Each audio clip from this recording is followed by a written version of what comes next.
एक बड़ी सुंदर कथा आती है गीतावली रामायण में।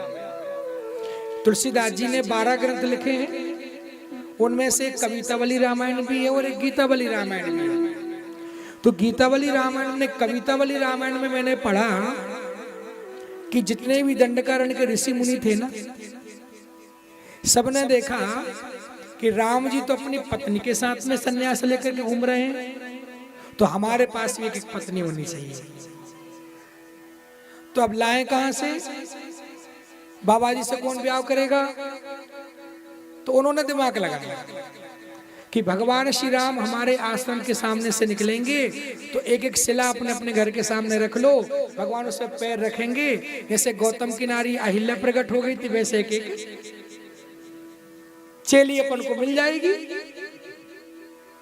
तो सबने जिसको जैसी गोरी बहू चाहिए तो गोरी शिला रख ली, काली चाहिए तो काली शिला रख ली, और एकदम नाप नाप के लंबी चौड़ी बढ़िया अपने अपने आश्रम के पास में रखी और बढ़िया उसको सजा दिया।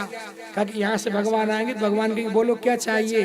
तो मैं तो ये कहूँ कुछ मत करो सरकार, इस पत्थर पे पैर रख दो बस, जिससे कि कम से कम रोटी तो मिलने लग जाएगी, गरम गरम 2 लोटे।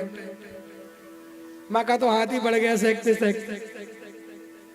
सब ऋषियों ने अपने अपने सामने एक शिला रख ली महाराज। इतने में क्या हुआ कि पंचवटी में हरण हो गया सीता जी का। सीता जी का हरण हो गया। भगवान रो रहे थे।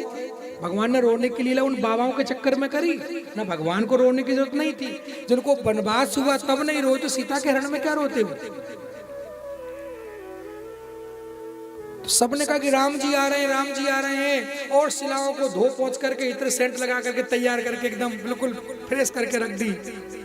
किसी बाबा ने कहा आ तो रहे हैं लेकिन रो बहुत रहे हैं। क्यों रो रहे हैं? कि घर वाले को उठा के ले गया उनकी। बाबा लोगों ने कहा अच्छा घर वाले के चक्कर में रोना भी पड़ता है क्या? कि रोना क्या पड़ता है? अच्छे अच्छे लोगों को नानी याद आ जाती है।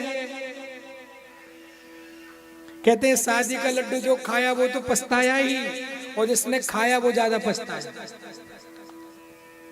तो बाबाओं ने कहा भैया जब वो पत्नी के चक्कर में परमात्मा को रोना पड़ गया तो हम और किस खेत की मूली हैं? तो अपनी अपनी शिला पे सबने शिवलिंग ला के रख दिया। सब शिलाओं पे शंकर जी का शिवलिंग ला के रख दिया कि शिवलिंग रहेगा तो भगवान इस पे पैर रखेंगे नहीं। तो वो रोने की लीला भगवान ने उन महात्माओं के लिए करी। भोले भाले महात्मा थे, जंगल में रहते थे, कुछ जानते नहीं थे। तो भगवान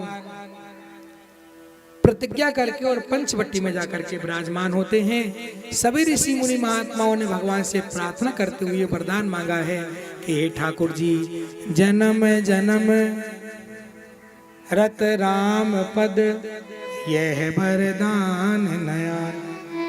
जन्म जन्म हमारी रति हमारा प्रेम केवल आपके चरणों में रहे, हमारा मन अन्यत्र कहीं ना जाए। इन्हीं महात्माओं ने ऐसा वरदान मांग लिया।